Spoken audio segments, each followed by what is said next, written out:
Welcome to the Average Joe Jiu-Jitsu Podcast, episode 25, Thomas Rozdzynski.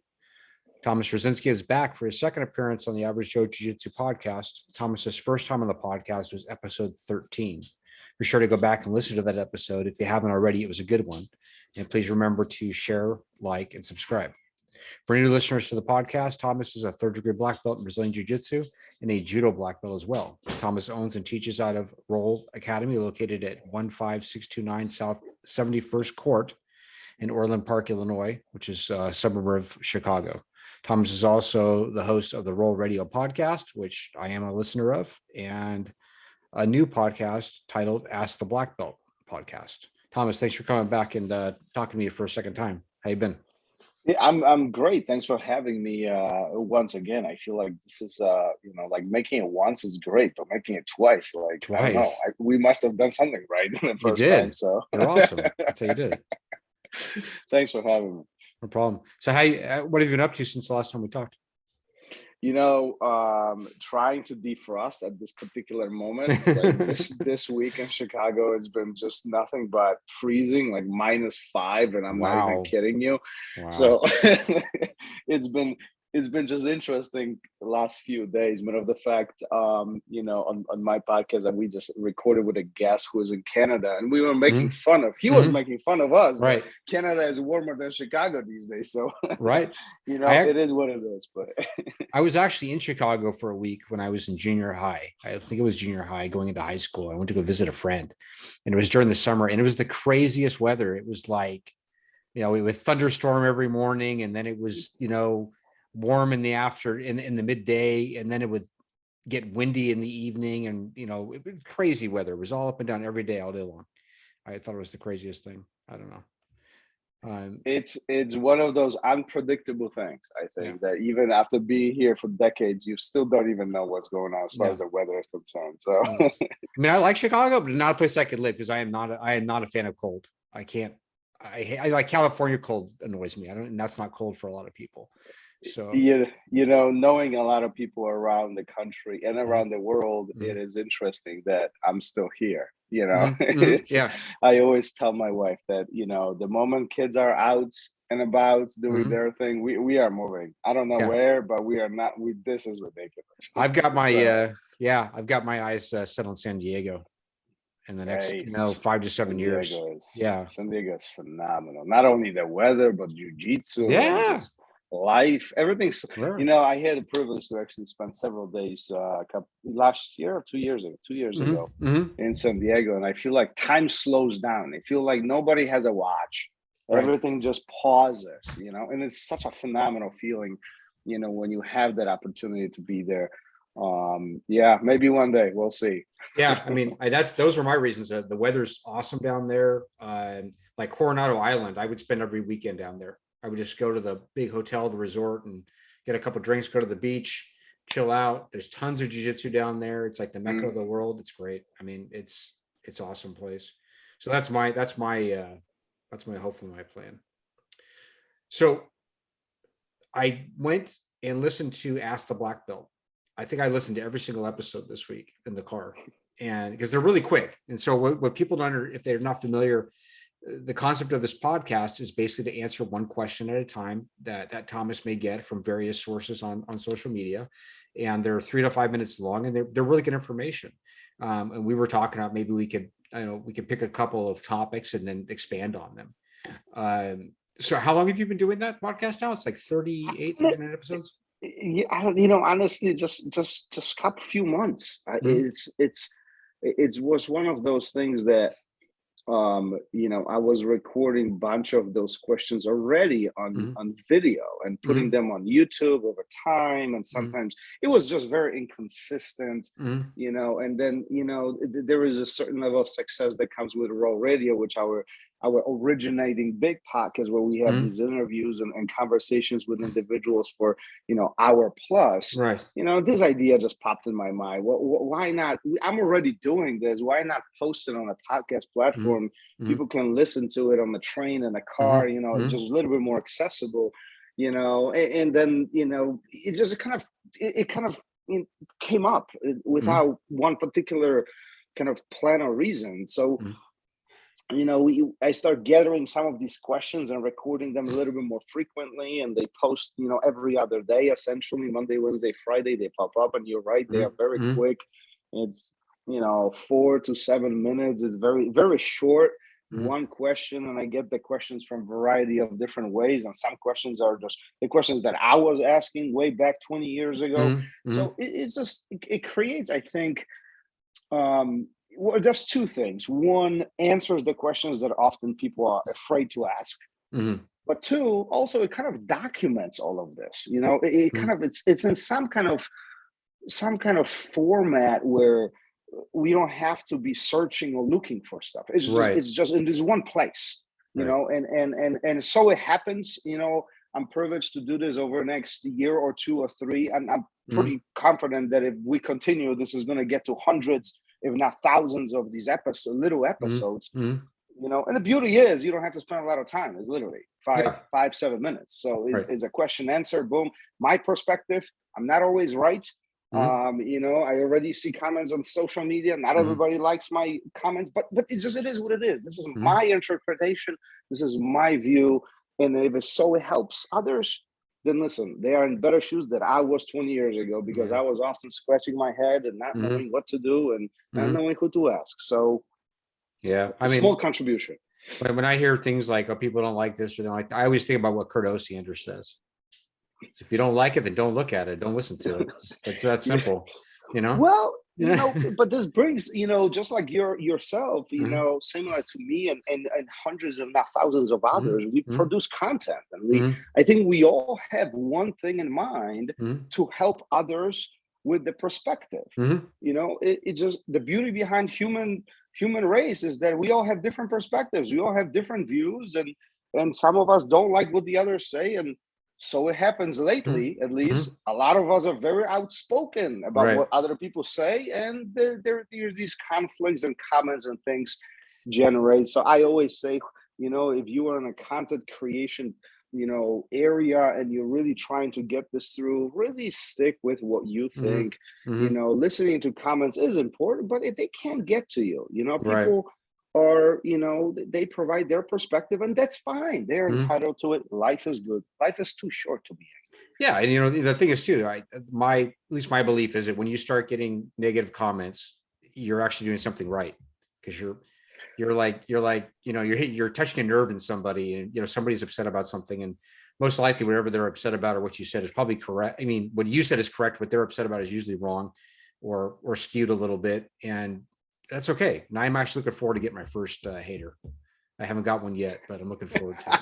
Because that's when I feel like I'm starting to get somewhere. When I'm starting to piss people off enough to they want to type out a comment on my YouTube channel and tell me how much of an idiot I am, then I'm getting somewhere. I'm getting a bigger audience. Yeah. So. On the flip side, I wish more individuals provided the positive comments on things. I feel like often, I even know myself, like, I don't know, I'll use different example. I'll purchase something from Amazon and I don't like it for whatever reason. I'm more inclined to leave a negative comment than leave a comment on the 1,000 other things that I purchased that I'm happy with, you know? And it's like such a human reaction to be outspoken about the things that we don't like. So another reason to, kind of move on and do what you do. And if you're doing well, and if you love it, life is good. Yeah, I agree. Actually, I mean, I get it. It feels good when I get it. Once in a while, I get a nice comment from somebody. It like, just good job, keep it up, kind of thing. And that feels good. It does. I admit it. And it's nice. And I've bought in a couple of instructionals for people that I've interviewed, from BJJ Fanatics, and I've left them really good, reviews on the website, and they were genuine reviews. They were, I really enjoyed the products. And so I felt like, okay, I'm gonna give this person a review. So I think those things are important. And I do agree with you. I think we need to be more positive than negative, but the negative people do sort of,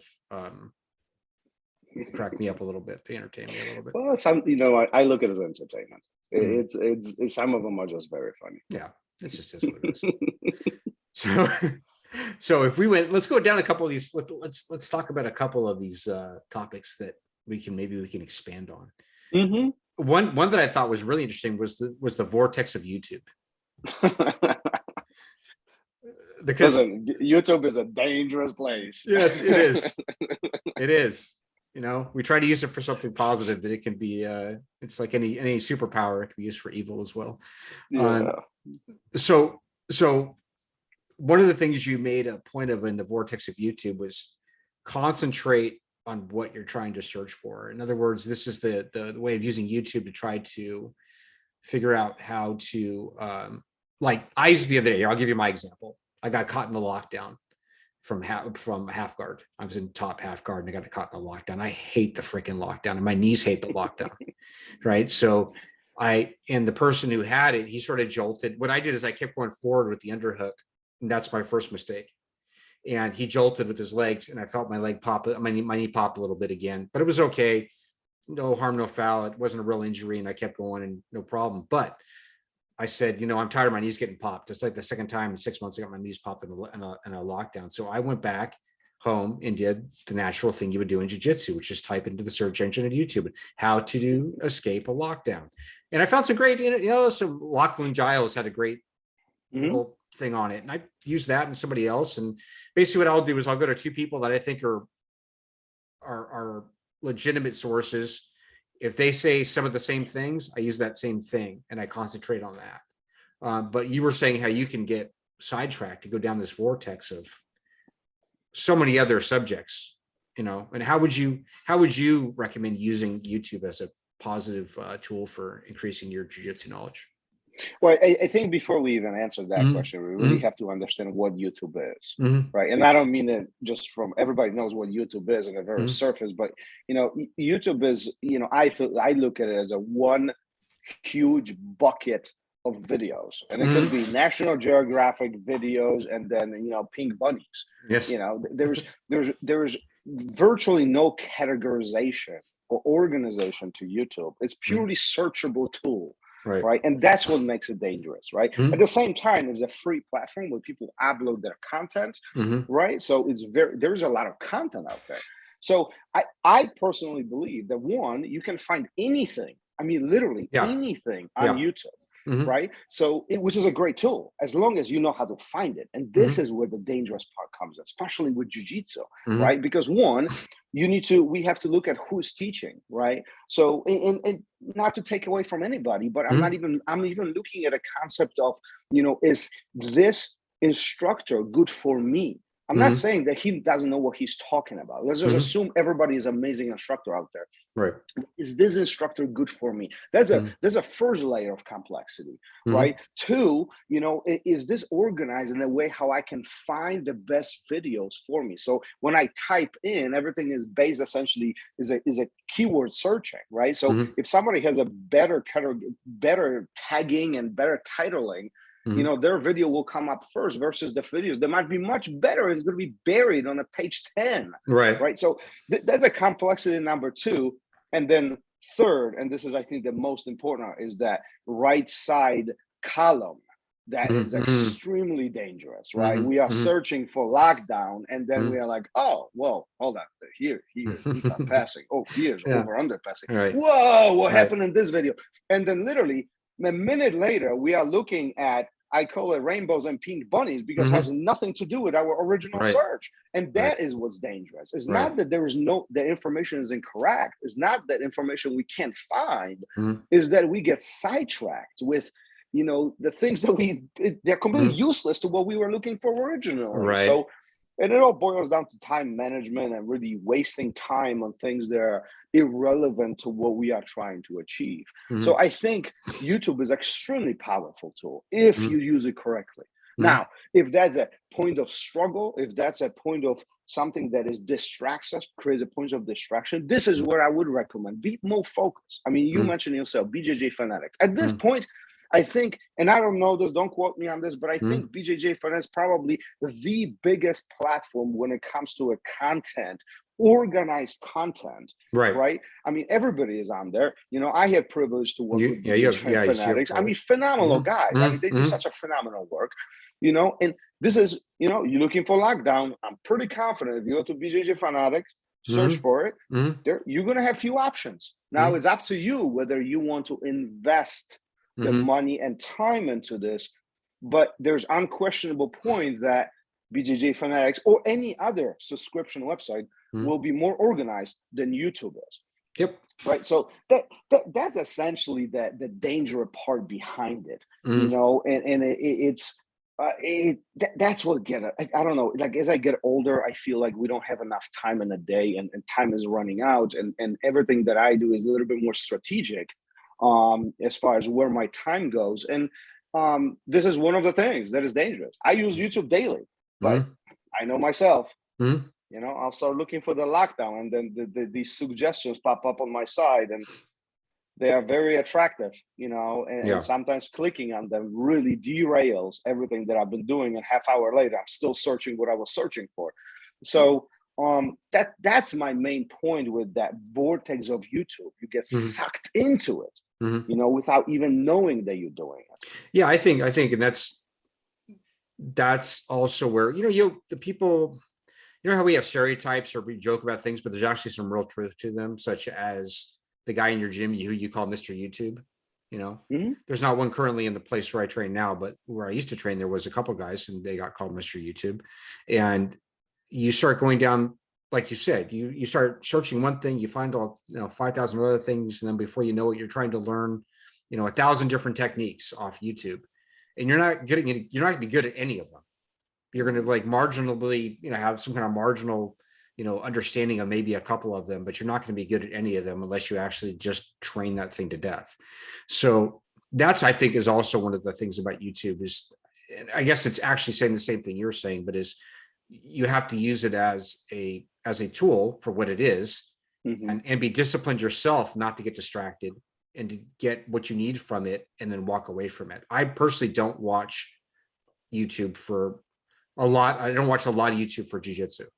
I found a couple people like Jordan Jordan teaches jiu-jitsu, who I interviewed a couple of weeks ago. I found him by accident, and he's a really good source. He's a great source, but that's been, I don't think that's the, I think the majority of the YouTube that I've seen is not in that kind of quality, and so I try not to do it. But I thought that was an interesting topic, and I thought it was a good advice where it's more of just stick to what you need to look, what you're looking for, and concentrate on that and don't get distracted.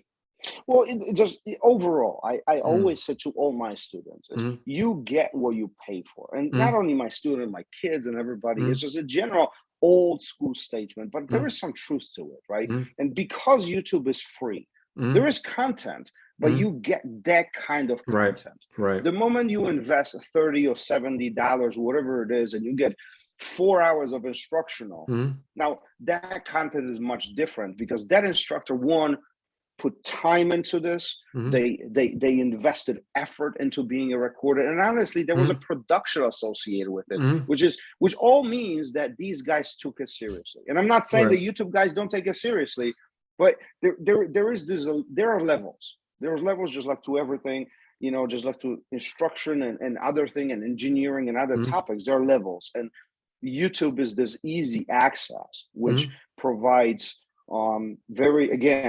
one huge bucket of information, and weeding through it is hard. And if you find a gold mine, like a good instructor on there, I say hold on to it, because who knows how long they're going to be putting up the content. The moment they stop, well, we won't be having that. So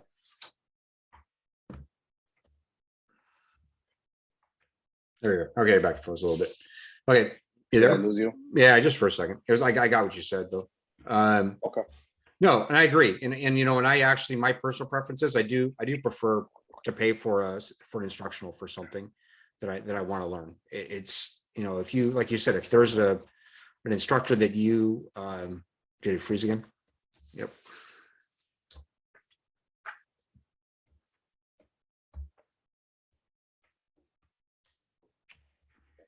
There you go. I lost you again. Yeah, I know. Sucks. Okay. Are you there? Yeah, I'm here. Okay, you got me. Okay, cool. Internet's garbage. So no, I agree with you. I think that I personally do like to watch instructionals. I like to, certain people that I really like, or I feel that I resonate with, and I think that is a better way of learning it. I mean, and the thing is too, you look at a YouTube video, you're not getting the 3 or 4 follow-ups to what if the guy does this or does that. So you're not getting the whole system. You're not getting all the answers. You're not looking at the bigger picture. And so, you go try the one technique you saw on YouTube and it doesn't work for whatever reason. And then you're like, okay, now what? Instead of with the instructional where you're probably going to get that now what information afterwards. We are very much of content driven society these days, and that listen, we can even breach this away from YouTube. Instagram is another powerful powerful video content driven platform, and I'm guilty as well. I post photos and videos on there too, and it's just another one. It's just, as long as we remember what these platforms are for and how they work, I think this is where we become much smarter and we can use them intelligently, right? So if you're looking for this, kind of one hit wonder thing where, you see this one video, this one detail, and that source is trusted, then you might be a perfect source for you. Right. But if you are looking to explore the system and you're looking to watch, 3 or 4 hours of content altogether, well, probably we would have to venture out in a different direction. No, I agree. And you'll also see that. Well, even if you compare it to Instagram, because a lot of the stuff I see on Instagram, in my own personal opinion, is just for flash. It's not going to work in real rolling. It's not going to work in, real jiu-jitsu competition or whatever. There's too many moves to it. And it's just too flashy. It's too fancy. And I think that's to get likes and followers and subscriptions and all that stuff. But I think because if you look at the instructionals, the information you usually get from instructional from a legitimate instructor, you're not seeing anything like that in the instructional. It's all like real jiu-jitsu. It's bare bones. This is like a half guard game or whatever. This is how you get to the underhook. This is how you sweep. If they don't underhook, you do this, etc. So, it's different. And so I think you have to, when you're looking at Instagram or other social media sources, you have to be able to do it with a educated or intelligent eye, where you're not falling for everything. And just because it looks fancy doesn't mean it's really going to work. And it could also be that one thing that person does really well, and the rest of everything they do isn't that great. So who knows? I don't know. I agree 100%. Yeah. Well, glad. Great minds work alike. So another one I thought was really good. Well, here's a good one for my listeners, I think, because this is really where my podcast is geared. How can we continue to train as we get older? Yeah. Old man jiu-jitsu, right? Or older. Yeah. Yeah. This is a tough one overall. I don't think that there's a cookie cutter answer to all of this, but I think there's few thoughts that we can plant into different individuals in our minds to keep in mind. One is we got to take care of our bodies. I don't know about you, but as older I get, the last 10 years, I noticed that there's a big difference how I train. Yeah. And I believe I even said some stories last time we spoke, but like I was extremely aggressive, and I was not a good training partner when I was in my early times. I trained hard, and I was going for the kill, and it was just grind, But as time went on, I started understanding that technique had played significant role, and speed and power is significant, but is not a primary focus for me. But two, I also started noticing the wear and tear that our body takes on in jiu-jitsu. I mean, it is a physical contact sport, and that is important to acknowledge. So whether we are starting jiu-jitsu later on in life or we continue jiu-jitsu later on in life, it is important to take care of our bodies. So simple things, warm-ups, don't skip. I know once we get the purple belt, we want to skip the warm-ups. I know, I get it. But that warm-up, as stupid as it is, it actually gets our body going. And that is a huge injury prevention. Two, cool downs. Don't go through these hot cold areas of, you go, you stop, you go, you stop, you cool down, it really take care of your body. It just be smart about it.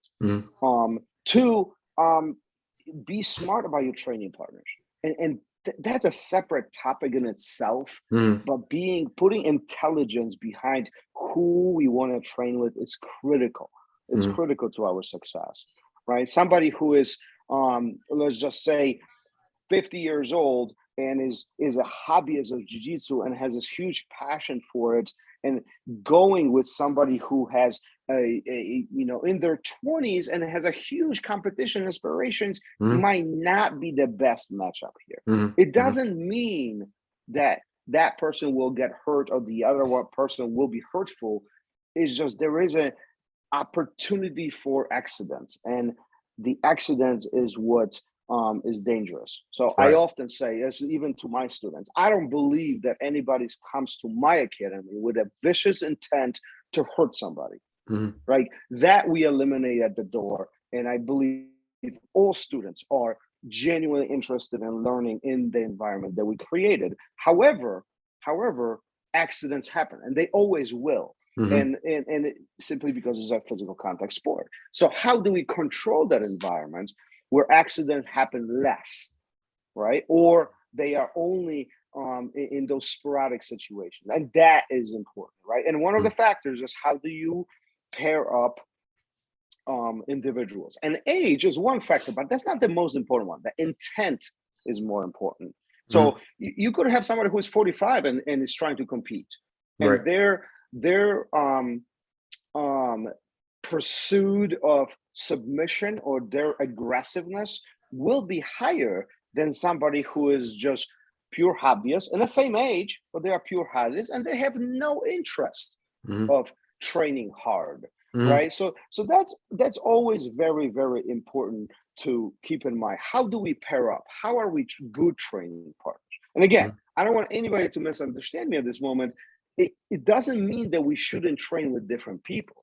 We just should narrow down the intent that we have for each individual. We should be very transparent about it, very open spoken about it. I mean, just simply say, listen, I know you're training hard, can we take notch down? Can we not go as hard? Or simply you go and train. There's 20 other people on the mat right now. They probably will give you a better challenge than I will, and I'm going to go train with these guys right here. There's nothing wrong with any of this. As long as the culture, the academy exists, and there's a safety net, right? People are comfortable speaking out and really expressing that. Because listen, once we get hurt, we are out. Once we're out, coming back is difficult, and often we don't come back. And then the question comes up: was it really worth it? Right. So those are the hard parts. How do we train as we get older? And the last final component, jiu-jitsu is so deep when it comes to techniques, concepts, motions.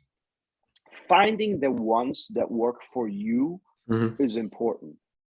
I believe jiu-jitsu is beautiful, and really seeing all of it is wonderful, but we don't have enough time to master everything. We know a lot, but understanding and really mastering all of it is extremely difficult. Only a handful of individuals out there really are able to do that. So knowing when to pick and choose what we learn, what we study, what we invest our time in is critical to our success. Right? So this is when this 50-year-old individual who's a hobbyist, perhaps him doing flying triangles or bolo into footlocks might just not be the primary focus they should be going for. Maybe it should be a little bit more mechanical passing, maybe a lot framing from the bottom and really understanding how escaping works. There's a lot of that. A lot of all this, all these three pillars that I'm talking about, unfortunately, they fall on the student as well as the instructor. The instructors out there should know when to apply certain things in classes, when to push a student in a certain way, physically, mentally, but when not to. How you stimulate these students. And that's a completely separate conversation, but is not so cookie cutter. That's my main point here. We do got to take care of ourselves because the ones who want to continue, they have to continue, right? Right. Once it stops, that's when we get frustrated, and we often want to just let it go. So yeah. I mean, just bouncing off some of the things you said, like I'm 50. I'm a hobbyist. I haven't competed since I was a blue belt, because I didn't get to compete as a purple belt because of the pandemic when I finally was going to do it. But I will probably compete again. As a purple belt, I think I want to do that a couple times. But no, competition is not a huge factor for me, or a huge goal. But one thing I do try to do is I try to do like 1 or 2 hard days a week out of the 5 that I train. And I am selective with the people in my academy about who I roll with on a certain day, depending on the intensity I want to go with. So I think that that's important too, is knowing the people in your academy who are there regularly, who are more intense or who are less intense, or et cetera. So you can gauge your own training. And like you said, might be some days where they might ask you to roll and you don't want to roll at that type of intensity. So you just tell them, no, I mean, in a nice way, or why, if you want to. But I think you have the ability, I think, to do that. I think everybody should have the ability to do that. It's just to, explain what you're doing. So that's a trick I try to use. And I also, I figured something out a couple of weeks ago. I wanted to bounce this off you. I feel like as an older person, I have to really concentrate on recovery. And I feel that when I am probably training too much, I start becoming much more defensive. Like I am much more, I'm sort of more passive and I'm more defensive than when I feel recuperated and ready to go, where I have many more offensive cycles. So I find that when I start getting to that point, that's when I want to try to take a day off, or, a couple of days off and relax. Have you felt that same thing, or have you ever? Yeah. So I think this is where smart training comes in. It really putting some intelligence behind your training, and that is going to be driven by what our goal is. So if we want to compete, well, obviously or not obviously, but we need to step up the intensity and really the amount of time that we are training to achieve some of the goals. But perhaps we are more in an exploration mode. We are trying to learn new things and figure stuff out, right? The intensive training might not be as necessary. That doesn't mean we shouldn't do it. It's just the priority is different, right? And really understanding what you're trying to achieve is really, really important. And that will have direct impact how we recover. Right. So consistency is the key. Like, I can't stress this enough. In my vision, consistency is the key. Is not the amount of times that you train, but how consistent you are. Here, I'll give you an example. So we'll have an instructor, we'll have a student who will come in, let's say 5 times this week. Okay. But then due to whatever circumstances, they'll come only once next week. And then following week, they'll come in 3 times. Okay. Next week, they're going to show up 7 times because they're just available and they'll just work hard. But the next week, they'll show up only twice. And that creates very inconsistent environment of training. And that, it puts a lot of those high and lows on our bodies. So the days that where you were there 6 or 7 times, obviously there's going to be wear and tear. It's just, it is what it is. Our party is beat up. We don't have enough time to recover. But the days when we are there once or twice, now we have a lot of time to recover, and we don't have enough time to really stimulate ourselves physically or mentally. So that inconsistency really creates these gaps. So what we try to achieve, or we should try to achieve, is be more consistent. And I'm not saying, I know there's a lot of, people in medical field or police officers or firemen, particularly on rotating schedules. People who have rotating schedules, it's very challenging to make same classes. Right. But we do find ourselves in positions where we get up, we see that bag in the corner, and we're like, I just don't feel like going. Should I go? Maybe I'll just stay. This is the moment where we should look at our schedule and say, how many times have I attended this week? Well, none. Well, I probably should go. I'm just saying. Right. Or we say, well, I've attended 4 times already. Yeah, like 3-4 is my goal. Perhaps instead of going to jiu-jitsu, let me refocus this time on either studying jiu-jitsu online, maybe going for a run, maybe going to the gym, maybe spend time with my family. Right? So essentially creating a consistency is what creates this system for our body to have a very regular workout recovery pattern. And that avoids a lot of injuries. That avoids a lot of stress on our body, physically and mentally. Right. So I always encourage my students, especially on the beginning, when they are just discovering things, figuring stuff out, how much they should train, how much they should invest, especially the ones who love jiu-jitsu, they're hooked and they want to be there every single day. I often say, listen, I'm not discouraging you. However, figure out what is your max. Figure out what's your schedule. Figure out the consistency that you really want to have. And if you want to be here 5 days a week, life is good. But show up, you know, be here. So that is the main focal point that I would create, or I would advise to those who want to succeed long run. And I'm talking about this is the marathon, right? We want to do this for 10 years, right? And we want to achieve these higher belts. We want to achieve that expertise. Excuse me.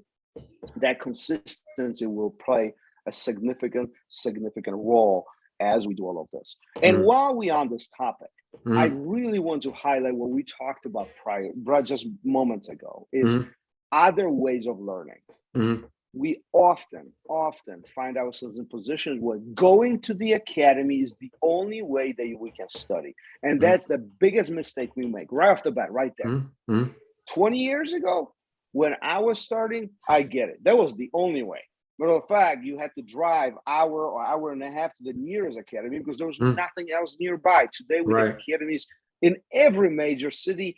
Matter of fact, there's only some remote areas of the world where jiu-jitsu doesn't exist at this point, right? Jiu-jitsu is accessible, but we also have videos.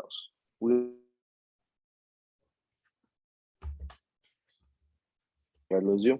Yeah, just for a second. I heard you up until we also have videos. So yeah. So we have videos, right? And it's a huge tool for us to use, and we don't have to be at the academy, right? We just talked about even YouTube, which there was no monetary investment into that, right? Watching videos of what you've done this week in a class, it's huge. This is where, you know, everybody should really understand how human brain works and how we retain information. You know, don't quote me on this, but what I understand, the moment we come out of any study hall, doesn't matter what it is, whether university or jiu-jitsu academy, we lose up to 75% of information. Wow. Now that's mind-blowing. If I understand this correctly, if we forget 3/4 of what we were shown, that's huge, right? So, but the trick is, if we are able to recap whatever we were exposed to within the next 48 hours, that 75% goes significantly down. This is where our memory retention goes up, right? So reviewing things is huge. Taking notes is huge. Here's one more that I encourage my students to do. Review things ahead of time. So, you know, at my academy, everything is structured from a curriculum perspective. So every student knows what is coming up this week. You know, we send out emails and so on. So everything is planned ahead, but also we have all the videos available online. So students can actually go and see the videos of what's going to be taught. Wow. And the goal here is not necessarily for you to learn something at home, but I often refer to this like a pitch dark room. Okay. So imagine this scenario. You walk into a pitch dark room. You can't see anything, zero. But you know there's a door on the opposite side of the room. And I'm going to ask you, go find that door. You're going to walk around, you're going to feel, you're going to stumble, you might trip and so on. You know, maybe you'll find it, maybe you won't find it, we don't know. You're walking into a pitch dark room. However, what happens if I put a very small candle right by the door? And it's not going to light up the whole room, but it's just going to give you a direction. See, now you might not be stumbling. You know where to go. The time that is going to take you to cross that pitch black room is going to significantly shorter. It doesn't mean that you don't need help. It just means that you don't have the direction. And that's how I often think about the reviewing things before the class. Okay. No, you still need to go to the class. That's your primary platform to learn things. However, if you are able to review things ahead of time, now it gives you an idea. You're not looking at, not scratching your head. You actually know what's going to happen. And that is fundamental to your success. You will be amazed the difference between students who do review things ahead of time and students who will do it for very, very first time. It is mind-blowing how that works, and how our minds receive that information. So anyway, I went on like a freaking 7-turn tangent here and changed the topic 7 times. But all that really creates this platform. How do we educate ourselves, especially later on in our lives when we are not as sharp, as far as physical appearance. We have a lot of experiences in life, but jiu-jitsu is complex. So how do we tackle it? Right? That's the $1 million question. Yeah. That's I gotta say that's really unique. I've never heard of that before. Well, everybody knows about the Gracie Baja thing about the curriculum, but no, I've never heard of a academy that actually puts the video up before, so you can study it before you get a class. That's really unique. That's pretty cool. I like that. But I do think too that you for older or younger, it doesn't matter, training, etc. Yeah, what you were saying about video, I think that people need to take responsibility for their own training. I think that, that's the difference between, what I call the competitor, the hobbyist, and you could be a serious hobbyist, or you could be like the hobbyist that just shows up for class, trains, and then as soon as you walk out the door, you don't think about it anymore until you get back to class. And I am not that guy. I'm the guy who goes and, watches instructionals and thinks about what I was doing, etc. And I think that that's important. I think ultimately you are responsible for your own training and how good you get, or how quickly you progress, by asking good questions, doing your own homework, training as much as you can, etc. Those are all good things. But yeah, that's excellent that you put up the video. I think it's pretty cool. It's pretty unique. A lot of students take advantage of it. And listen, if it helps them, it makes my life easier. I mean, that's how I look at it. It's a win-win situation. Right. They benefit from it. I benefit from it from a easier comprehension level. Right. So I truly look at it as win-win situation for all involved. Oh, and taking notes. I figured this out the other day. I was like, I used to write down my notes in a notebook, and sometimes it doesn't work as well. Although they say that physically writing is actually better than like typing, that you actually get it in your head better. Yes. But one thing I've started to try to do is I actually go on the note thing on my phone and I speak into it and use the microphone to take down my notes as I'm thinking about what we did. And then I review the notes and I make the changes to them, and then I'll go back and review them again. So that's something people might consider trying. But like I said, I have heard that writing is the best way to take notes, handwriting. Yeah, as far as I understand, and this is coming from a huge note taker. I want to frame this right up front. I take notes on everything, literally every private. I take notes. After classes, I journal daily. It's ridiculous, right? But I've read actually several books that talked about note taking as a tool for comprehension and memorization.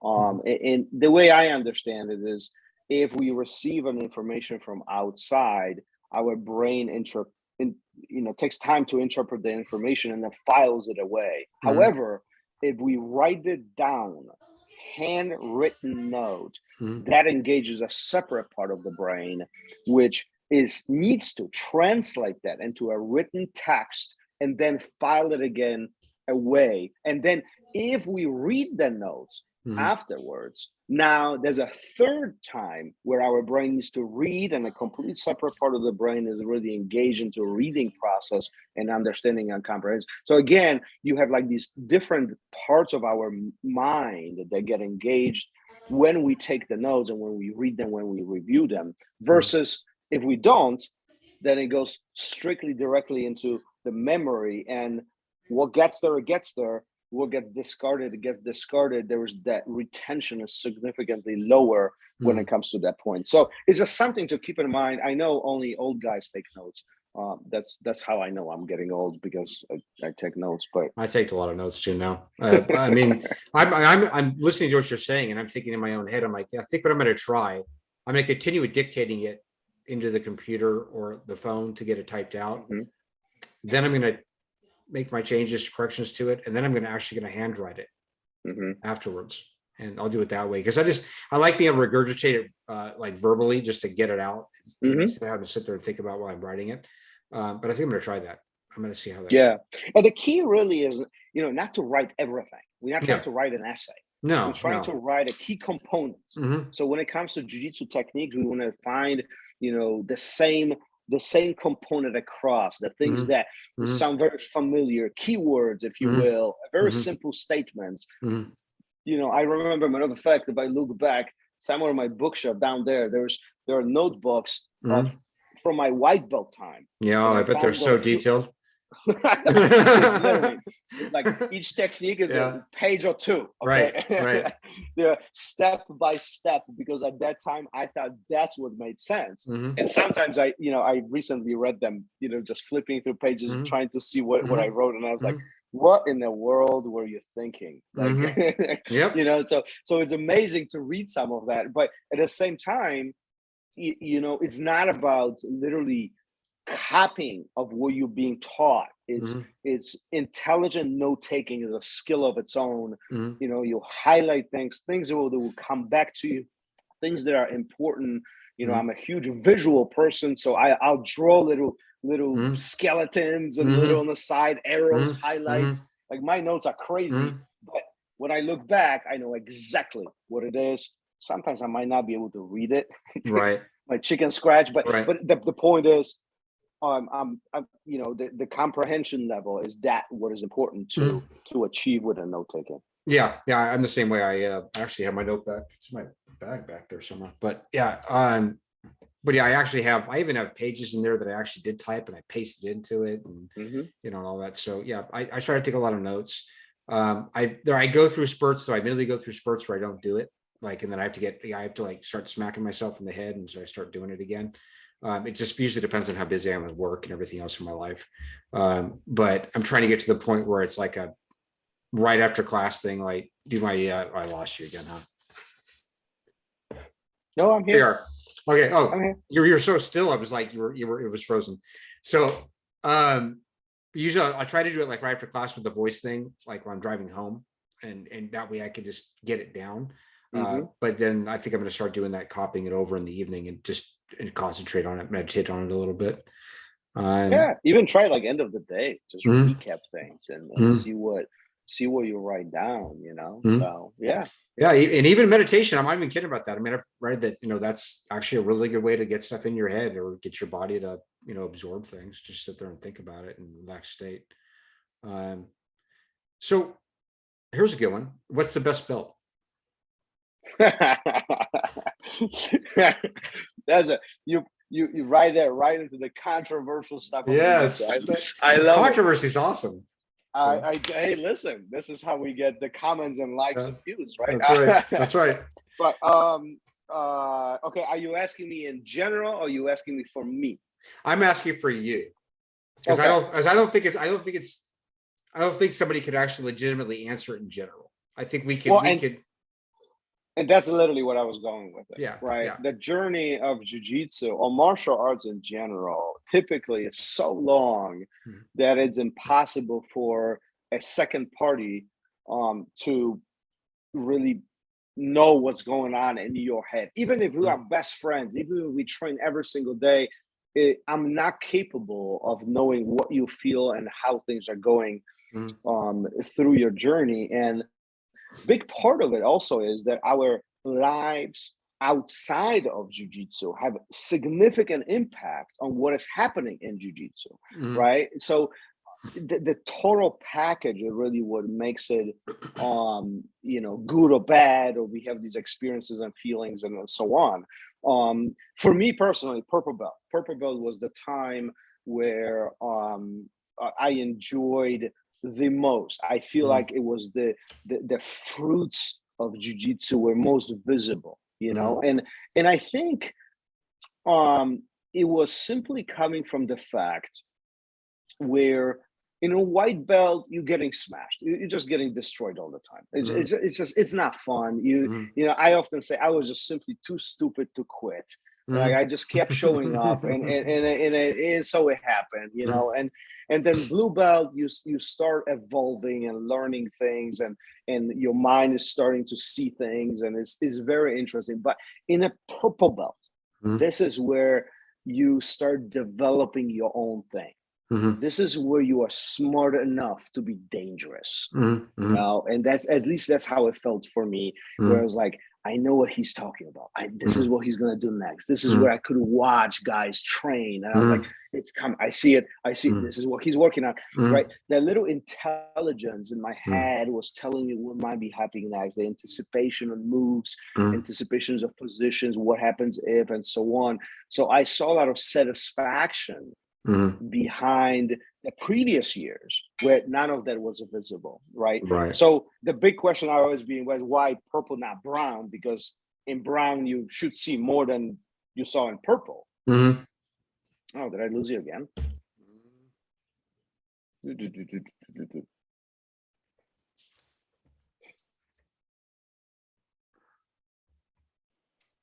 There, I could hear you the whole time. You can hear me. Okay, so I'll just keep talking. Yeah, keep going. Just keep going.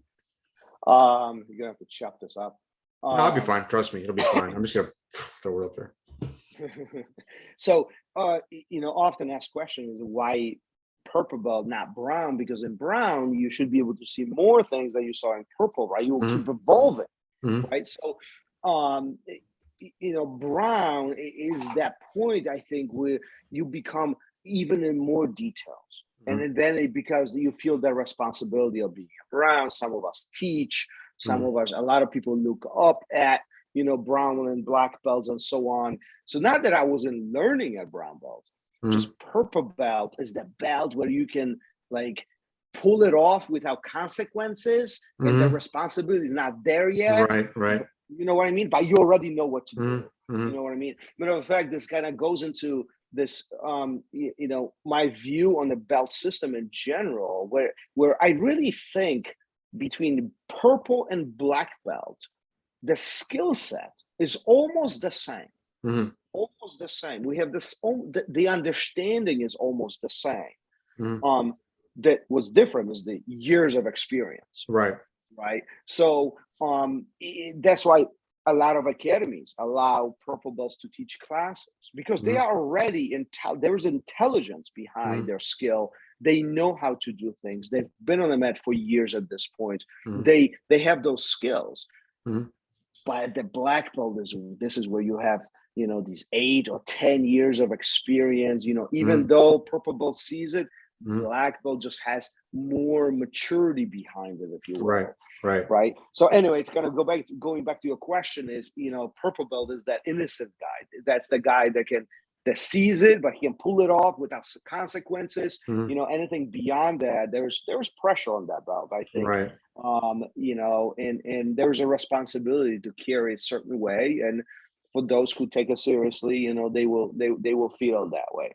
Yeah, I agree. I actually had this exact same conversation with somebody today that I used to train with all the time, who's a brown belt now. And we met up today earlier, and we had the exact same conversation. That's exactly what he said. And, you know, he was like, I'm glad that I waited as long as I did, you know, why my purple belt strung out for as long as it did. Cause, you know, being a brown belt, it's like just more responsibility, and it's just different. And I was like, yeah, I'm like, you know, I'm still a purple belt now, and I'm okay with it. You know, I mean, I want to get my brown belt. I want to get my black belt, but at the same time, it's like, I don't want it prematurely either, you know? Yeah. So it's just that thing. But then there's also the thing of, you know, your own, like I'm the type of person who's very hard on myself. Like I expect a lot from myself. And so some expectations might be too much, but some are probably maybe not enough. And I, you know, like I have this running list of things that I think that I need to work on, or that I try to study and do better at. And, you know, and as I go, and I know there's big holes in my game, and I'm trying to fill those holes up. So I'm okay with where I am right now, trying to fill up those holes. But I do want to get to my brown belt, you know, I mean, as quickly as reasonably possible, where it's realistic and it's appropriate, you know. But I think the hard work that is really associated with these big milestones, that's what gives us this huge satisfaction. So like I it's hard for me to imagine somebody getting a brown belt without much work and then really being satisfied with it. I mean, perhaps there is a little just emotional reward, but I know for a fact the guys who grind, the guys who work hard, the guys who, whether they're at the academy helping or they are competing, whatever the case is, whichever avenue one chooses to go through, that grind makes it more satisfying the moment that purple, brown, and black belt gets tied around your waist. That's like the moment where it's like, okay, things get real now. Next level. We just bumped up, like, and often people say they don't care. Everybody cares. Everybody cares. I don't care what people say. Yeah. Everybody cares about the belt. Everybody wants the satisfaction. Everybody wants that reward. And rightfully so. If they are working, they should have it. If their instructor believes that they earned it, yes. Yeah, and I think that way too. Like, even the thing too, like, you'll have some people tell you, "Oh, don't worry about it," and they're already black belts, and they'll be like, "Oh, don't worry about that kind of stuff." It's like, well, wait a minute, you've already done it, so it's easier for you to say, "Don't worry about it," And I think that while I want my primary thing is to get better at jiu-jitsu, you still want recognition for your, you want to get to those milestones. So know that you've gotten that point, you've gotten better, somebody else recognizes that you've achieved that level. You know what I mean? So, I think it's important. And I also, if you're a competitor, I've had people who like to compete tell me, "Oh, I don't care about belts." You should care about belts, because if you don't care about belts and you never get promoted, you become a sandbagger, and you never have higher competition to test yourself as a competitor. So I think as a competitor, you should, yes, I understand that the belts are sometimes longer and people are held back because of competition. Promotions are thought of a little differently, or for winning strategies, etc. I get that, but at the same time, it's like, you can't stay at that belt forever. You have to get promoted. You have to go up, especially, again, if you want to be a competitor and you want to be a good competitor, you have to have better competition. Yeah, and that's the hard part about jiu-jitsu, I think. That's it's a very political topic too. Should he be promoted to whichever belt? Should she be at the belt that she is? That's a very controversial topic. And unlike any other martial art, jiu-jitsu is probably the most difficult to measure. And that's why belts are those milestones. They become those milestones. If you look at judo, none of that exists. Like, you can't do anything until you're black belt, and you get your black belt in 2, 3, 4 years, whatever it is. Once you get your black belt, then you're officially a student. Like, now you can really, now you can do stuff. Now you can you acknowledge at that point. Prior to that, you just learning. You're just learning, and it's the same thing with other martial arts. It's a very similar format, unlike in jiu-jitsu, where it takes a decade for us to get to that black belt. And at black belt, we are considered an expert. Right. We are very knowledgeable at purple, right? But at black belt, we are expert. There's a very different mentality versus other martial arts, where we say, listen, prior to black, they're just students. The skill set is not there. Once they get a black belt, now they know, and they begin to really in-depth learning. There's a very different mentality, which makes it, I think, more complex for the student itself, right? Because that journey is significantly longer, so significantly more complex. And perhaps that's one of the reasons why a lot of people give up, in midway somewhere, and don't finish, or then don't continue. Well, actually, I have some personal insight into all that while you were saying that. The concept of getting your black belt in 3 years is very Japanese. And it's basically what the first degree black belt in most Japanese arts is called a shodan. And getting your shodan is like, as you said, just means that you're a permanent student of the school, and you have you understand the basics of the art, and now you're actually ready to start the real training. So when people like in jiu-jitsu, like, crap all over karate and judo and everything else because you get a black belt in 3 years. It's like they really just don't understand that because they're comparing it to Right. the BJJ standpoint of like when you get a black belt or how long it should take. So basically, like the other thing too about the ranking in BJJ is like you're not really a first degree black belt until you have one stripe on your belt, which always like threw me off mentally because in all the Japanese arts, you are a first degree black belt when you're a Shodan when you have your first belt, but whatever. So, but my point is that when you get to that point in BJJ where you get your black belt, that's like the equivalent of like a fourth dan or a fourth degree black belt in most other Japanese martial arts. It's that much time and it's that much skill. So, you know, as a purple belt, most purple belts are basically like I would say like a bachelor's degree level. You know, if you're going to compare it to education in BJJ, where the brown belt's the master's and the black belt's like a PhD. So, and I think that if people understood that, then maybe they would think about it a little differently. But, you know, but besides all that, what we're talking about is BJJ, and in BJJ, those are the standards. It takes that long, and that's okay. And we all understand that, and I'm okay with it too. But it also is like when you finally do get that belt, man, you put the effort in. You know, you were put to the ringer to get that thing. And so, you know, whether you're 55, 60, whatever you are when you get it, you know, you may not be able to like beat up a, 20-year-old competitive blue belt, or he might be able to kick your ass, but you still put the effort in, you still have the knowledge, and you can still pass on that knowledge to the younger generation, I think. Well, and I think another component behind all of this is that in the other martial arts, or most of them at least, there is a specific criteria that you have to achieve each belt level, right? Especially getting to the black belt. And I can't speak about karate, but I know in judo, there are specific things that you have accomplished. In jiu-jitsu, that's not documented yet. No. It's very much so up to the discretion of the instructor who is giving it away. And well, we already know that could vary between, instructor A, instructor B, whether the person is 55 years old and he's a hobbyist, or he's 25 years old and he's a competitor, right? So there's a lot of gray areas, if you will, and it doesn't make jiu-jitsu any worse, but that's part of our culture. This is what we are dealing with, and we do need to accept that as part of that journey that we are exploring. Yeah, absolutely. And to answer your question about karate, yes, it's very structured. Yeah. So yeah, like the Shotokan I did for close to a decade. That was I have certain kata you had to know, and certain one-step sparring techniques and et cetera and all that stuff. But yeah, it didn't take 10 years to get there. Usually, I was like a brown belt when I stopped, and the only reason I wasn't a black belt is because Kanazawa never came back from Japan to test us, and they wanted him to do the Shodan tests. And I just a couple more years went on, and I went in and did something else. But that's the only reason I didn't get my Shodan. I mean, that was it. Let's see. Oh, the difference between surviving and defending. That's a good one. I like that. Yeah. So this is an interesting thought here. Matter of fact, I'm gonna kind of deviate before we even start. I'm actually filming the whole thing on video with BJJ Fanatics, so it's all going to be documented. But this is the thought here is aimed.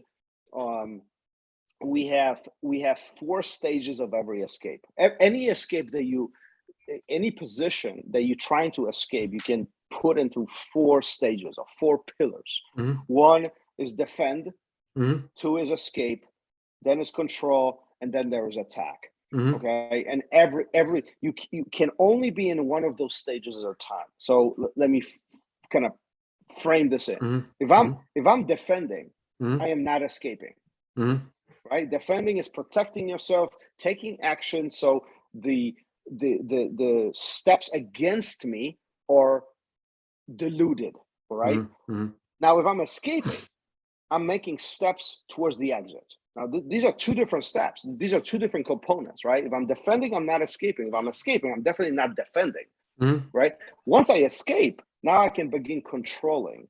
Once I have control, I can begin attacking, right? And I most definitely cannot be attacking when I'm defending. I cannot be escaping when I'm attacking, or I cannot be attacking when do you see where I'm going with this? Yeah. It's like separate rooms, and you have to enter into each of these rooms in order to be really effective. So understanding where you are in the process, it's critical to your success. Now, notice I didn't say surviving on any of them, because surviving is a completely separate action that we take as humans, and has nothing to do with jiu-jitsu, in my opinion. Surviving is a panic, anxiety, get me the hell out of here. What the hell is he doing? Push him off of me. That's surviving. It's this uncontrolled panic zone where we often experience, especially early on. But often that is stopping us from putting intelligence behind it. And we need the intelligence to defend. We need the intelligence to escape. We most definitely need intelligence to control and then attack afterwards, right? So escaping and surviving are two very different things, or defending and surviving are two different things. So this whole thing, literally in that last 6 months, probably, I spent really kind of analyzing this entire concept and mapping this out. What are the differences? Where do we make mistakes? Where do we get into these anxiety, panic modes in these positions, and we just don't think? And if we can't think, we can't succeed. We have to make intelligent choices based on what is happening. So, it's been a very interesting journey to this point. But as we go through these escaping motions, I encourage everybody to really think about the differences. Are you trying to survive? Because if so, you're not defending. You're not even escaping. You're just trying to coexist. Right. Surviving, I often refer to as you're in the middle of the ocean and you simply want to get a breath of fresh air. That's all. You're not even floating yet. You're definitely not swimming to the shore.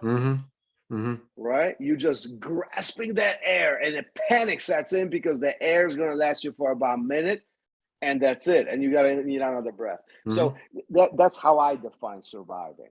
And it's been quite visible at the academy, seeing students really identifying these things and removing that survival mode and really focusing on defending. Calm, intelligent decisions to protect yourself, to escape, and then to convert this into control so we can attack or exit whichever one comes next. Oh, it's excellent. I mean, and that's funny too, because I have heard it so many times where people, or you have analogies of how the belts work and what you should be focusing on. And they always say, or a lot of times for white belt, it's survival. That's a good point. I think they should take that word completely out and replace it with defending. Because I mean, I think it does sort of have an impact of like, I just don't want to die. That's not. Yeah. How many times did we feel like that? In the beginning, a couple times, several, all the time. Every day. All the time. And it's funny too, because I'm hearing you talk about it and I'm thinking about the feeling, and I could just like go right back to those feelings in my head about how that felt, just that utter, just you could like probably pinpoint those two guys at the academy. Was like, like you're about to roll with them. It's like, this is gonna be a rough one. Yeah, it's gonna suck. Yeah, it's gonna suck when you ice after this. Yeah, it's gonna suck. Especially when they were so much bigger than you. Especially when it's such a like the person is so much bigger than you, and they smother you, and you're like, God, it's like you can't breathe. That's horrible. And then and then it still happens in the later years too. Sometimes you can still roll with somebody and just not control your breathing correctly and get a bigger person on you, and next thing you know, it's really difficult to breathe, and you got to like find a way to get that back. But at the same time, we can challenge this thought about these bigger and stronger guys who are really smashing everybody. But at the same time, if you have actually conversations with some of these bigger guys, they can easily express the difficulties they have. They find the small guys extremely annoying. It's like, I'm twice of his size and he's moving all these directions. I can't even hold him down. He goes inside. I can't even get down their way. Like, they have their own challenges. And I think what is important for every student to really understand, and that's the hard part, to understand what our attributes are. Right. Am I long? Am I short? Am I heavy? Am I not? Am I fast? Am I bendy? Can I grip? Can I let go? Like all these little things. And that is where, we can be really dangerous, where we can use some of those strong components that our bodies give us, Mm-hmm. plus intelligence behind an experience from jiu-jitsu after years of think about it. Like some of the like the smallest individuals in the academy, like smallest female, like you're Mm-hmm. thinking like, she's like 100 pounds. I'm going to smash her. And then next thing you see, she's on your back choking Mm-hmm. you. And it's like, Mm-hmm. what the hell just happened here? Yeah. Like, Yeah. how is that even possible? Yeah.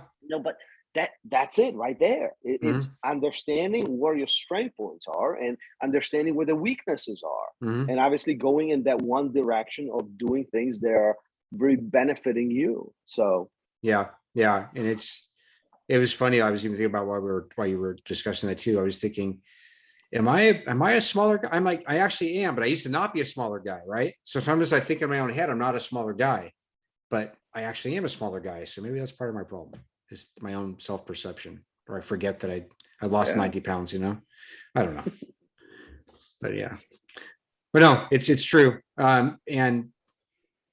And like you were saying, from the smaller people, like the smaller females, I was thinking those are probably some of the best people to watch and learn from. Oh yeah, because they're not using strength, they're not using physicality, they're just using technique, and they really know what they're doing, and that's the best way to go. Especially as you get older, that's probably the best way to like start looking at it.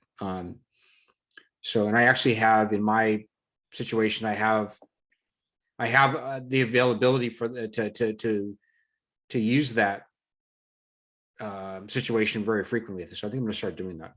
I'm going to think about it. I'm going to do that. Something to think about. We'll see what happens in a couple months. So, here's a good one. Should I start sparring standing or seated? Oh, the $1 million question in jiu-jitsu, right? Yeah. Are you ready? Because whatever I say next, we're gonna piss off half of your. Hey, maybe I'll get some hate mail. Then I'll feel like I'm successful in this endeavor. Yeah. So listen, it's this is how I look at it. And again, this is my perception of what it is. And it's not because I'm going to frame this right off the bat. It's not because I love judo and stand-up. Okay. It's not because of this.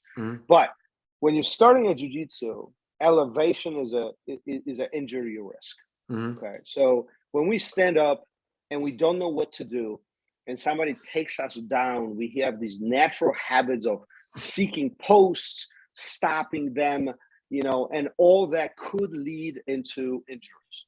Okay? So on the very beginning, I think it is important to teach people how to throw, how to stand up, how to do takedowns, but sparring or positional training should take place on the ground just to eliminate the unknown accident factor.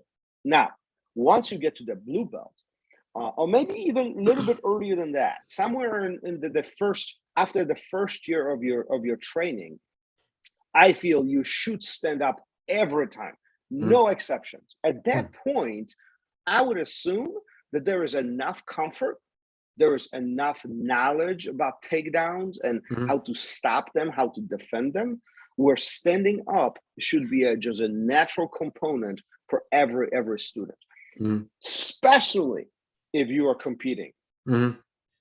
Every competition. I'm yet to find a competition when you sitting.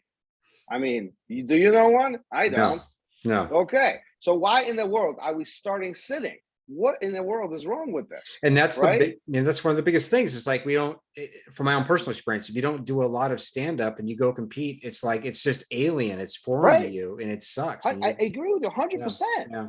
But so I think answer to all of this goes back, way back to Brazil and to kind of dipping into history of jiu-jitsu. And if you read Robert Drysdale's book, I have it. It becomes really visible. He puts a big part of one chapter actually explaining how jiu-jitsu became what it is. And don't paraphrase me here on this, but my understanding is that when judo came to Brazil, it was all about standing up, right? But because of the quarters in Brazil, because of the rooms that they trained in Brazil were very small, and they had a large amount of people in them. They couldn't do takedowns. It was just unsafe. So they simply sat down and they trained the ground fighting. And over decades, it just evolved into kind of being seated as a starting point. Okay. So, whether that's true or not, I don't know. I'm not the history expert here, but it kind of makes sense why we are so comfortable sitting down versus having this more of a judo approach of standing and throwing, especially that jiu-jitsu came from judo, right? So it's just something to think about, right? Now, today, I think we are smarter than that. I think most academies encourage standing up. I think most academies have a safe environment where whether that's crush pads or elevated mats or whatever the case might be, is all available to the students. And standing up should be part of the culture. Now, listen, not everybody wants to get thrown, and that's the kind of the caveat behind all of this. And I always tell my students, I don't care if you slap hands and sit down. I don't. But you need to start standing. You need to start standing. When the bell goes off, you need to be up on your feet. What you do from there, it's up to you. You need to be standing up. So blue belt and up, there's no sitting. No, that's nonsense. No, that's actually pretty cool. And I was thinking while you were saying that too, that you can start standing, you can pull guard, go to a sweep. If that doesn't work, you can always wrestle back up, go for a takedown. There's all kinds of ways you can take care of that or deal with that. And it's interesting because one can only see the fruits of the labor after all that's done, right? You can only see it looking in the retrospect, and when this thought about always standing up came when we start implementing this, I don't know, at this point, 5 years ago or so, or even more, whatever, but right now, if you come to my intermediate or advanced classes, you will not see one person starting sitting. Like it's not even, and I don't tell them to stand up. It's part of the culture. They start standing, they slap. Some of them sit, some of them throw, some of them do judo. Some of them will toss you across the room and hoping that they aim well in air condition. They won't hit the air conditioning. Like it's what it is. But they all start standing, and the confidence of these guys standing up from the very beginning is enormous. It's enormous. I believe it. Versus other individuals that I see that it's there is that fear of being thrown, and that doesn't exist so much. So no, I believe it. That's a really good way of doing it, I think. And besides, if you're doing jiu-jitsu, you should be doing judo. That's my theory. Yeah. Like or wrestling. Yeah. Or wrestling, right? Yeah. I mean, there should be a component of taking this from the feet to the ground, which I think is overall, it's very forgotten and underestimated in jiu-jitsu, because often I think it kind of boils down to the competition scene, how the competition is being viewed up to recently. I mean, I don't know when they introduced penalties for sitting down without grips. It was probably 5 or 7 years ago, but up to that point, you could literally sit down without any engagement. So it's just the way how the competition scene is being viewed, as how it's being structured. Created this habit of being comfortable starting sitting. So yeah, that makes sense. And one thing I'm trying to do is I'm trying to put together, like, for my own use, like a takedown game that doesn't incorporate a lot of like high velocity techniques because of age factors or whatever.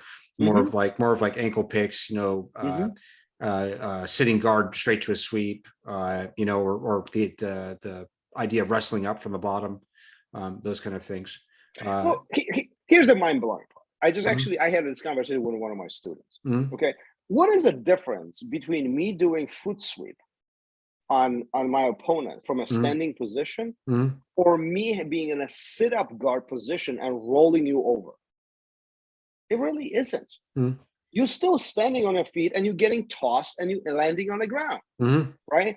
The only thing that changes is my elevation, right? And the way how this is being executed. So maybe it's not about elevation. Maybe it's about how we throw people. It's maybe how we execute the takedowns. It's about how aggressive we are about it. Maybe. Yeah. I mean, I don't know. It's just my view of like trying to do a like dropping Seonage right now is like, I'm not going to try that right now. I don't know. It seems like a risky maneuver for me at this point, but But I am trying to.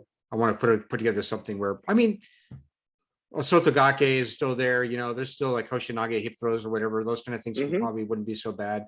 I'm sure I could still do that. I'm still very, active physically. So, but I want to put together something that's like effective and at least, gets the points taken care of, is an offensive cycle type movement, isn't just sitting down just for the sake of sitting down, and has a purpose behind it.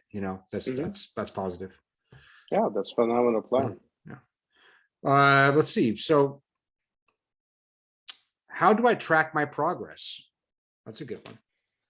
Yeah, it's in a way going back to what we talked about when we talked about the belts. The belts, yeah. And obviously the belts are more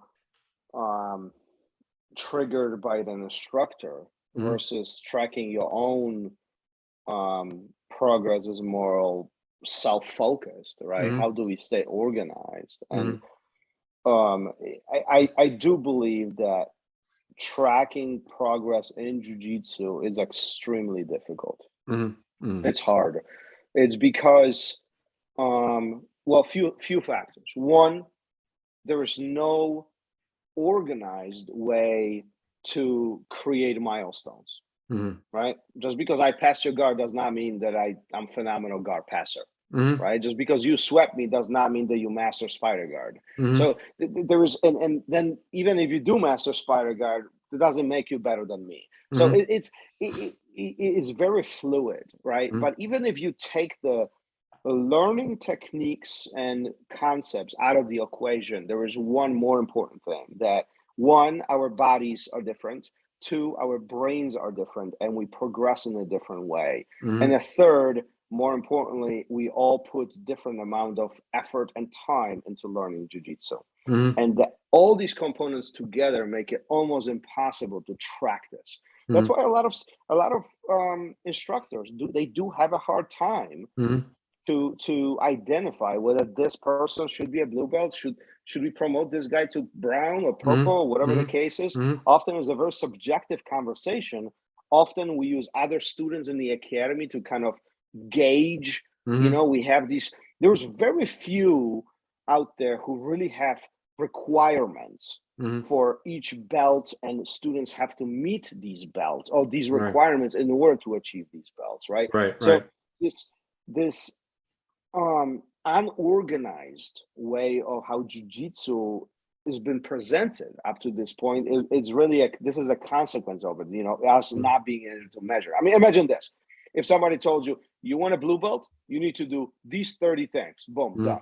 I mean, that's how it's done in judo, that's how it's done in other martial arts. You check these things off, you're good, you're golden. There's your next belt, right? But that's not in jiu-jitsu. So how do we measure that? That's the hard part. So journaling, we talked about that. You can journal many things, you can track many things. Some things you can't, but some things you can. You can definitely track how many times you come to the academy. You can definitely track that. That's journaling. That's tracking your progress, right? One of my students actually last year, he came to me and said, listen, I would like to attend X amount of times, to really get this going. How do we achieve this? And I said, okay, you want X amount of times a year. Okay, so that means this is how many times a month. This means how many times a week. So if you're consistent with this amount of weeks, you will achieve this by end of the year. That's the bottom line, right? If you do more, you do more. If not, you won't succeed. You won't achieve your milestone, right? So that's one of the things. Two, we can be a little bit more granular about, how many takedowns do we do each sparring sessions? What's our success rate with sweeping and reversing, right? And we can write these things down, and after a month or 2 or 3 or 6, we can start collecting data. Okay. Now here's the trick: if I'm tracking how many sweeps I'm going to do in a sparring session, but I'm never on the bottom, my success is 0. Are you with me on this? I mean, this is simple and logical, but we forget about this because we want to smash that dude that we are with, right? So part of this tracking mechanism, we have to put our own intelligence behind it and say, listen, if I'm tracking my sweeping, I need to be on the bottom. Mm-hmm. Otherwise, I'm zero. Mm-hmm. So getting on the bottom is part of this. Putting yourself in vulnerable positions is part of this. Mm-hmm. Trying, it's part of this. You fail. Yes, you will. Mm-hmm. But it gives you data.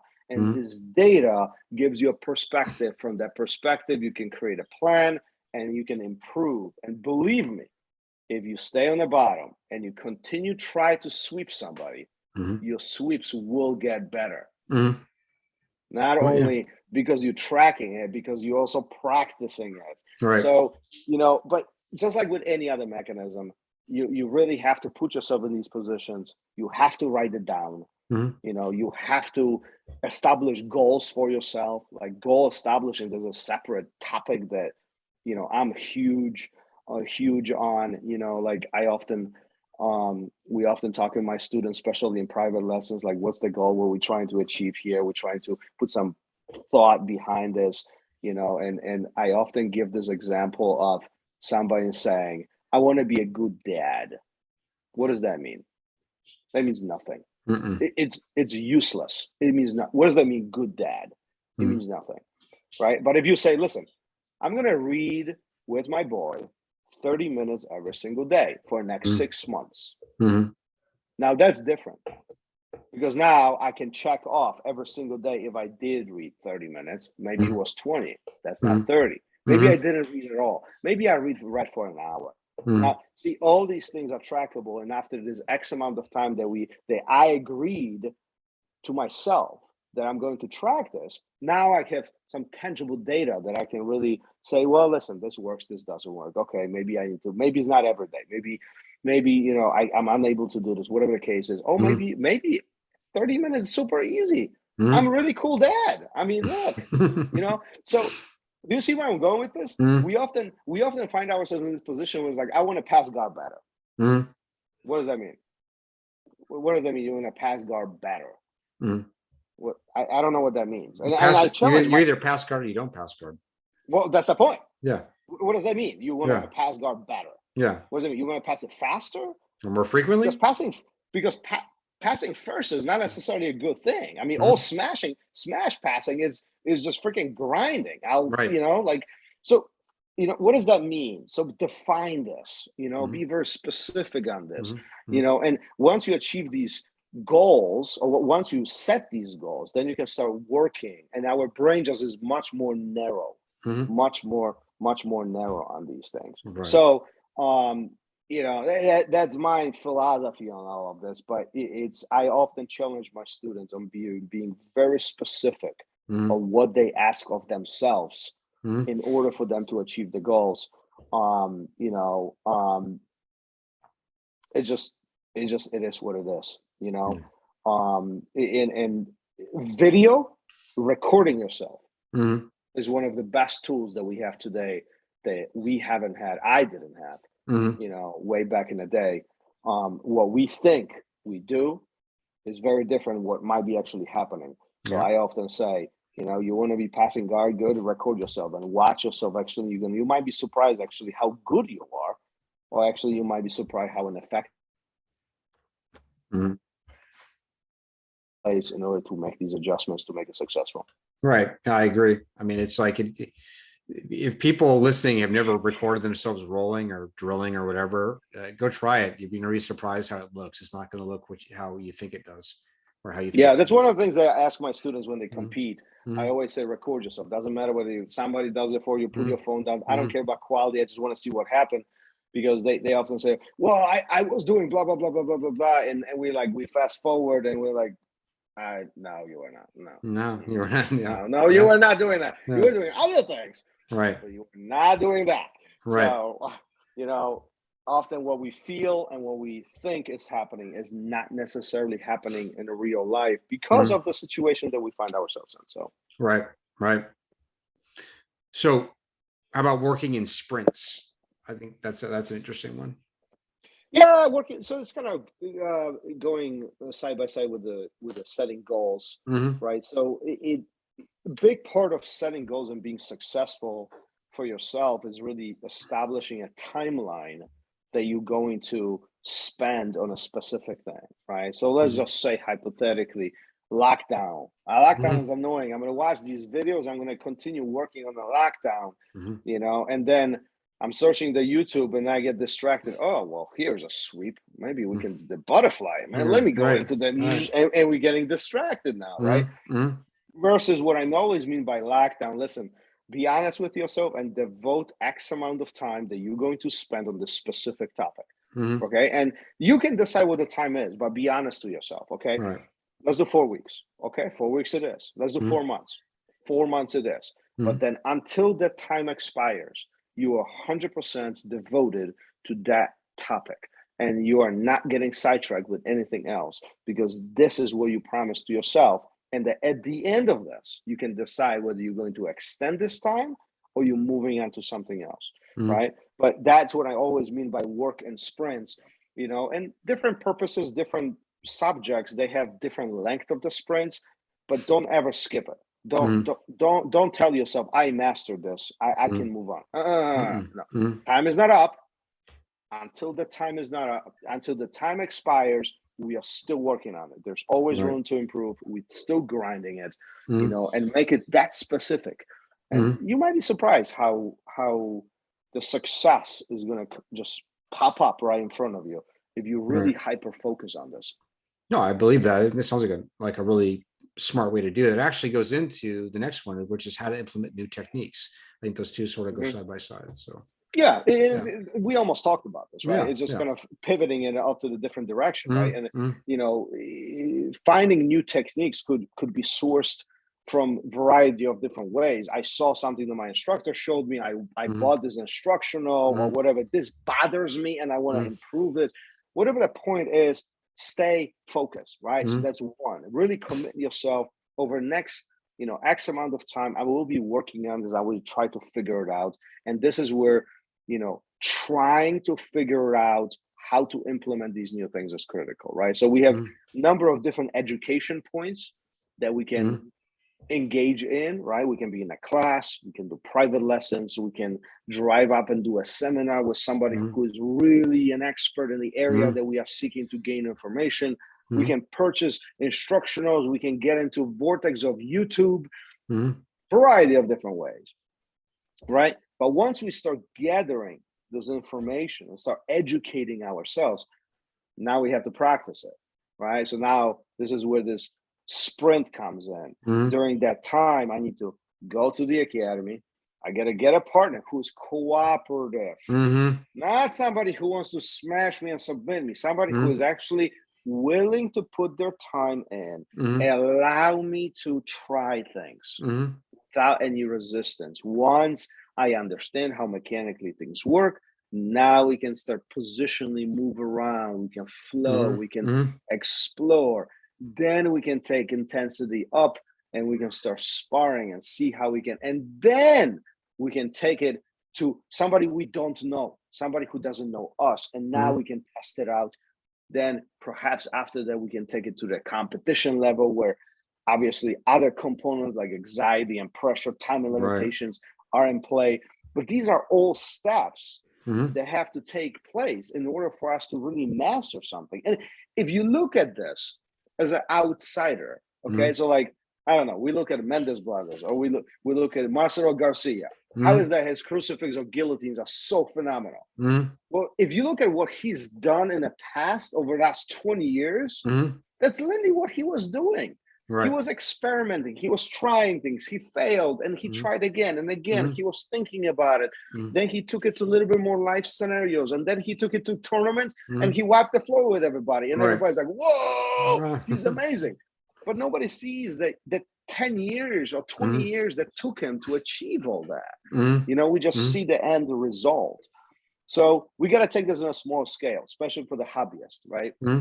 If we are trying new things, one, find engagement point where you can educate yourself or whatever it is. Two, you got to try it. You got to try and error. You got to figure it out. Understand why things work. Why is huge for me.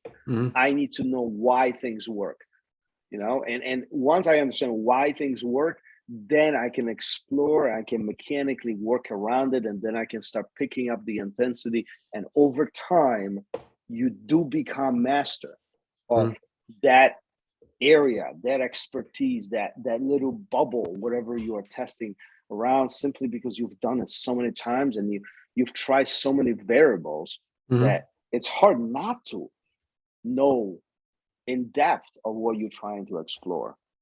Absolutely. Absolutely. And, you know, if people are paying attention to what we went through tonight, we went through a lot of things that actually go together, such as tracking your progress, working in sprints, how to implement new techniques, taking notes, all of these things, you know, the vortex or you know, self-instruction, all those things all go together. So, you know, it's like, it's a good place for a lot of people to start to improve, including myself. And yes, I do agree with you. You got to find that person who will let you do stuff and work with you and try to work on new things. I actually got to do that last week with somebody on some half guard sweeps that I'm working with in the gi, and it was really productive. And then, you know, we started out no resistance and got that going, and then we put a little resistance into it and it kept going. And then it was almost quasi live at the end. And it was really productive. It really does work. That's why a lot of instructors, you know, they won't pick anybody to be their assistant, you know, like that kind of bridges into the separate area, right? Just like you are trying to explore new techniques, instructors trying to show the techniques to the whole class, and if their uki is resisting 100% on every motions, they're unable to show. So like it's that partnership is key.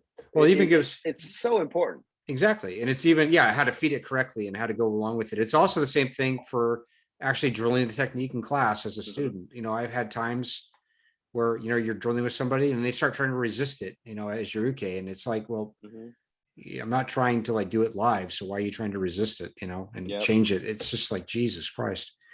Well, I'm a big proponent and a big fan of flow rolling, and I know I am too. Yeah. It's another controversial topic, whether it's wasted time or not wasted time. But I think, you know, drilling is something more stationary, something that we are exploring. But flow rolling is that where we transition things and we just move constantly, you know, move between position and position, and that really allows you to, one, not resist. Like that's part of the rules of engagement. You can't resist. So like even at my academy, we have a specific class that's designated to flow rolling. Like literally for 40 minutes, we just flow roll. The clock is dinging, we're going, and it's you flow. You cannot spar. You cannot go 100%. Absolutely not. That's pretty cool. So it's been quite well received from the students, and you know, anybody who's new coming in, it's hard to adopt because you have to give up the control. You got to say, well, I trust the partner. They're going to do what they want, and I'm just going to flow. I'm going to adopt. I'm going to receive, you know, but it's hard, but that's a skill on its own, you know, being in this receiving, accepting that position, you know, is a big part of our success. Yeah, I agree. And flow rolling is a lot of fun. I really enjoy it. I wish I could do it more often. It's not something that it's easy to find, you know, in some instances, but I do enjoy it. So Thomas, I want to thank you again for coming on. It was fun to talk to you again. We went through a lot of information, and I want to remind people where they can reach you. You can reach on Instagram at Rozdzynski BJJ, or you're at ROL _Academy, or at the ROL Radio.